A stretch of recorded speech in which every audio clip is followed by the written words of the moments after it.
120. Em xin nhé. Con ăn cái gì không? Đi làm vào đây.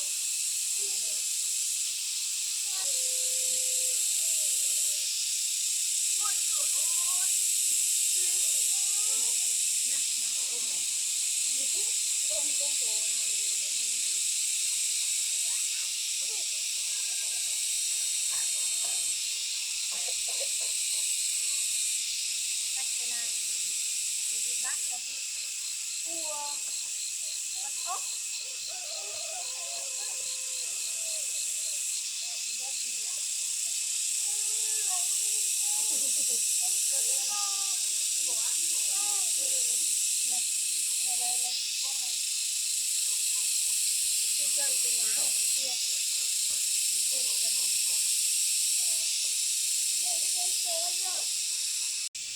Thương con này mới có chứ.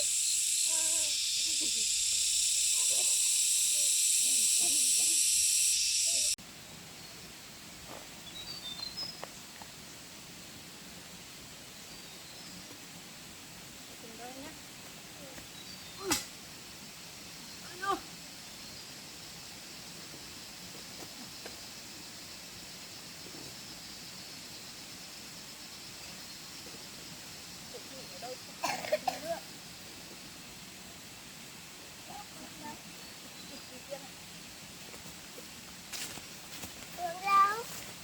Đi con.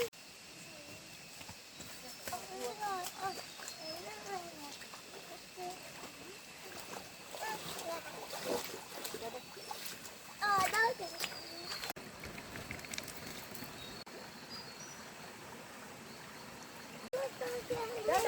đâu về đây hồ mẹ bắt kia mất kìa đấy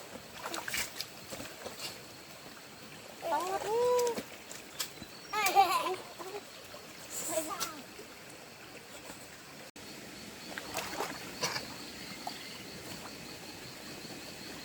ngon ngon cái con cua kẹp đấy con bơi mà nhưng mà kéo dây này này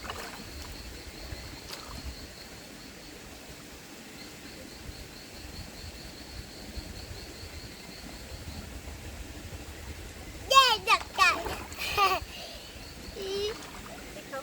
có chứ.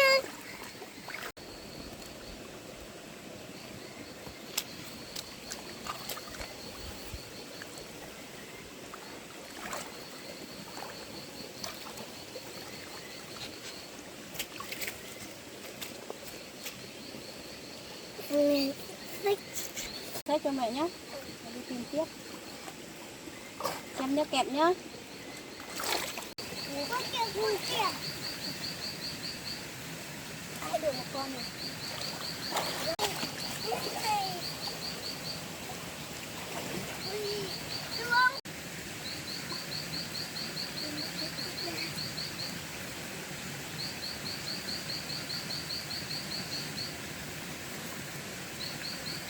Sách đi tiếp mà con.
Ướt con.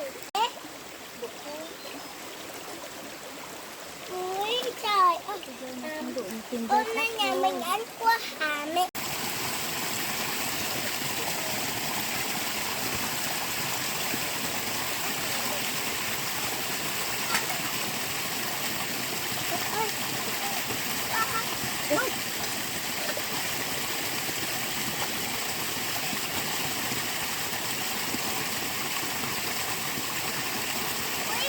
Có một con.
Kia mà con ơi.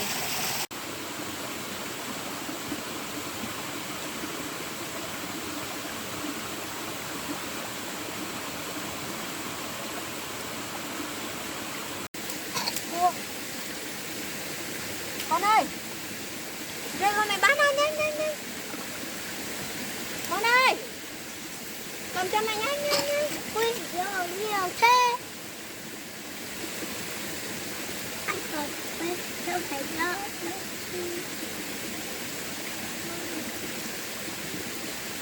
Ê, mình thì con này nạp chết. Nó đứt rồi. Kẹp mẹ đấy.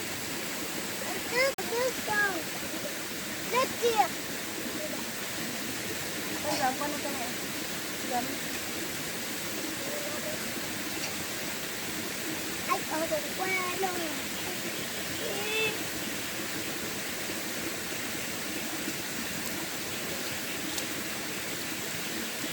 Kẹp đấy.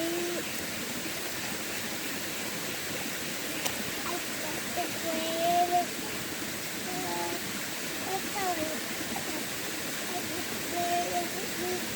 Nó sợ người lớn.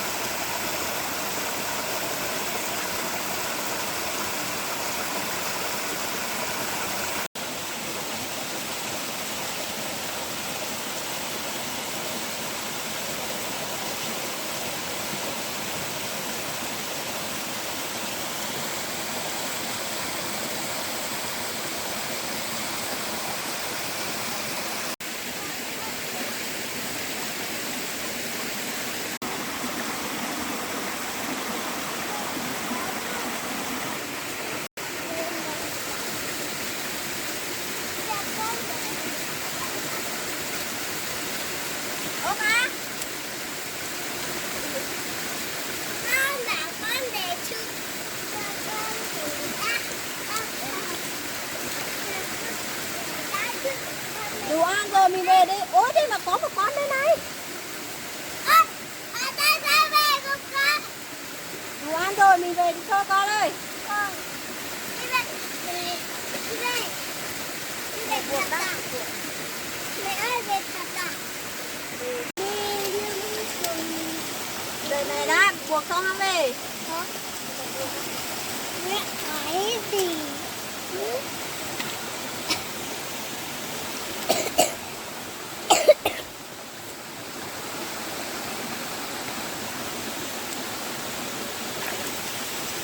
Đây cơm con này cho mẹ nào.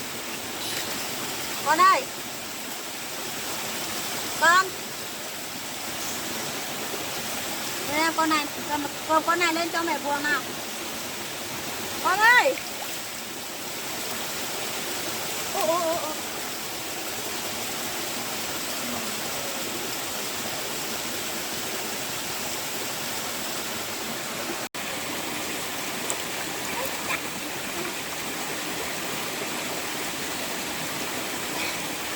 Nàng rụng hết rồi con ạ. Bác chỉ là ốc trên cái này.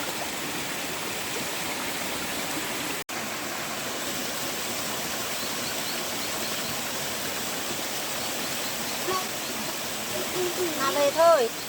Ông thầy đi về.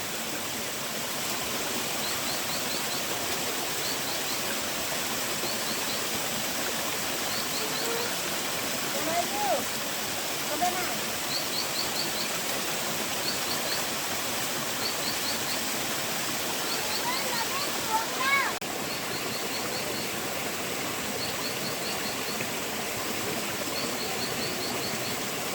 Đẹp đấy.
Thích không?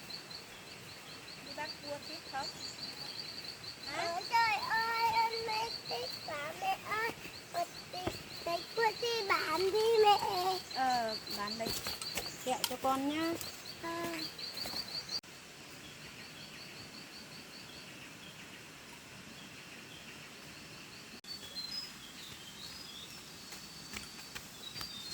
Mẹ ơi, trời ơi, đi về nhanh đi.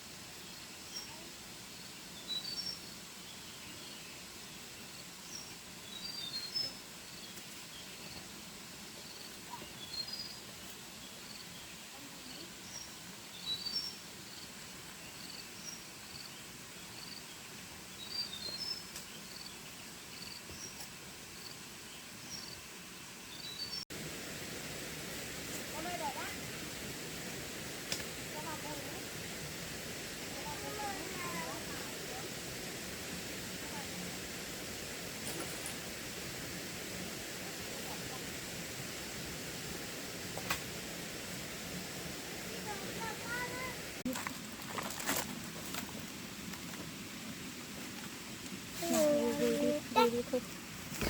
Đi vừa về đâu.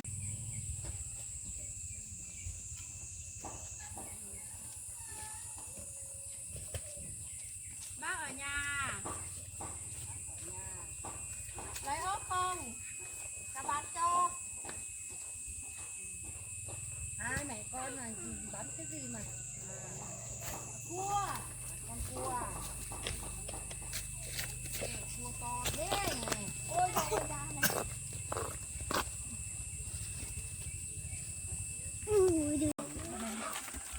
Đấy, bác lấy được hết không? Bác lấy hết. Có bao nhiêu bác cũng lấy hết. Cái này Cái này bán bao nhiêu? bán 120. Bác lấy hết bán rẻ cho. Hai con này. Được rồi. đây 120 em xin nhé. Con ăn cái gì không? Quật sáng là có tôi nhát thì biết cả. Chưa để cho cái cũng được đâu. Cậu mua cái cuộn ra, cậu mua cái đâu, bát đâu.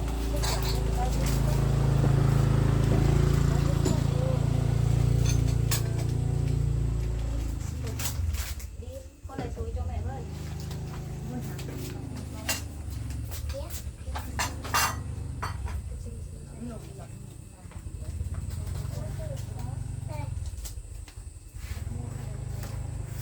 Con ăn mì tôm không? Con xem bao nhiêu tiền? Hết bao nhiêu tiền? Là bánh mì á. Thế 100.000.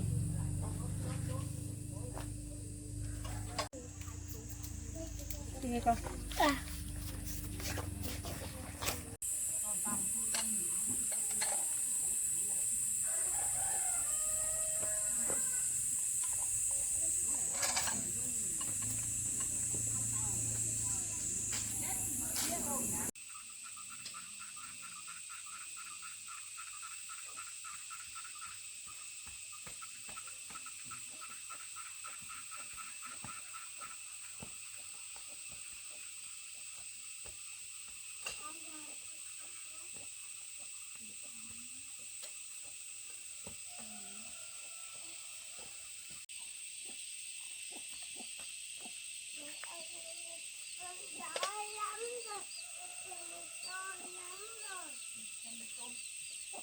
Nấu cho con ăn nhá. Móc ở đây thôi, không có chỗ để. 2 tí mình làm chỗ để bát cho con nghỉ.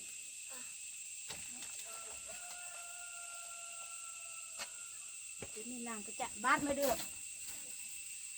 Ôi, chị má chị thấy con to lắm rồi. Không có cái gì đâu, khổ quá. Ôi trời ơi, con đói lắm rồi. Má chị thấy mẹ chả biết đi tìm củi à? Mình có thời gian đi tìm đâu. Đâu mà đi đấy? Thì làm gạo cũng nước. Thế mẹ làm sao đấy? Làm cho con. Các bạn được đi làm, còn có thì được ở nhà thì con được phải nắng nước. Nhá, con muốn đi học á? Vâng. Ba mẹ kiếm tiền cho con đi học nhá.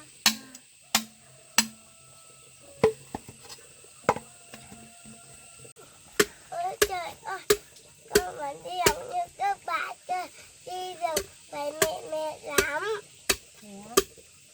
Mẹ cũng muốn cho con học nhưng mà mẹ không có tiền. Thì mai mẹ cố kiếm tiền cho con đi học nhá. Vâng ạ. Con phải ngoan nhá.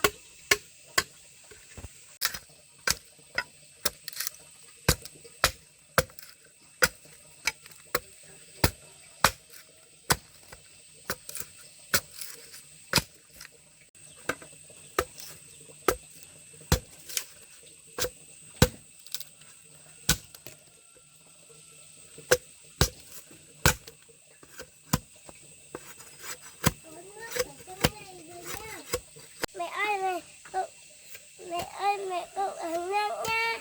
Vâng.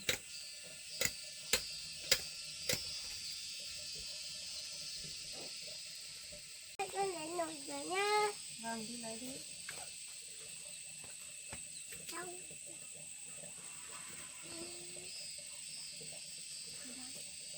Đi rửa đi.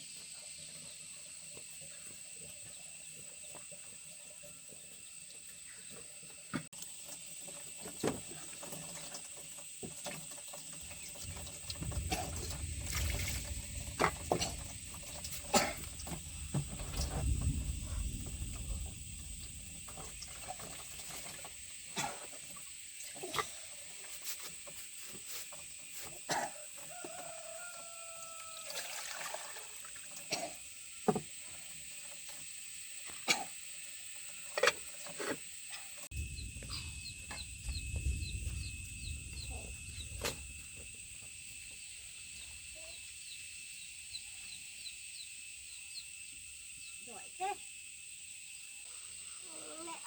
ở đây nhà mình ở mì tôm thôi à.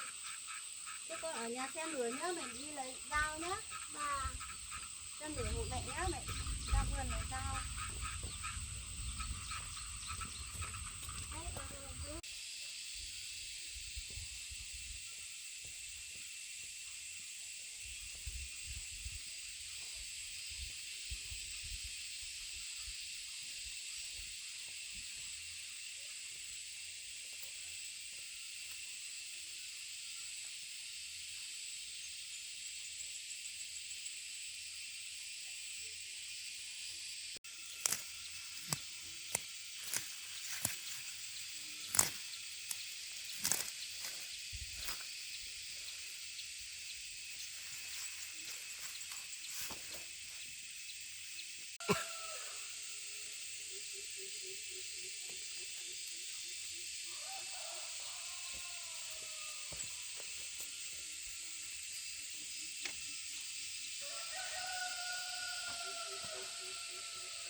Mẹ đừng có cầm con nha.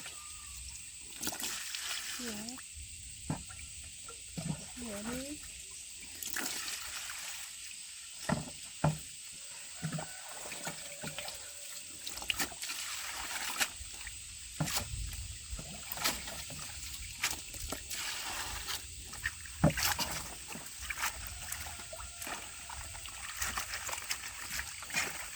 Mỗi ngày mẹ đâu này quá nhiều không nhỉ? Rất là thơm. Đấy, chả ăn ngon nhỉ. Rau muống. Rau muống á. Đấy, Thế rau muống của anh được không mẹ? có. Thế mẹ đấy.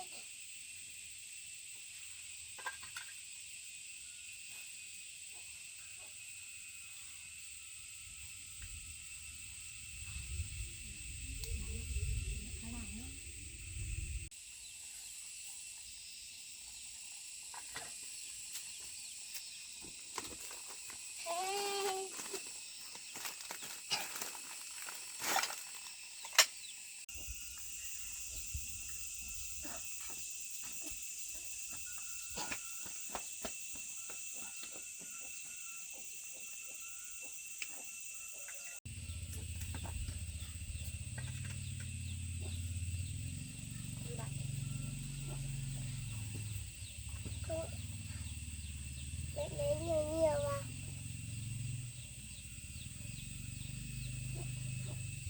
Được rồi, được rồi.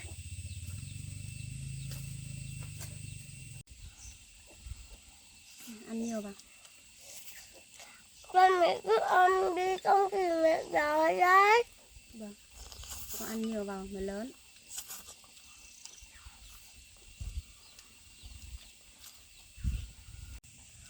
Làm gì đấy? Con mà Con ăn đi. mẹ ăn đi không thì mẹ không có sức đi làm đấy. Dạ. Con thương mẹ không? Hả?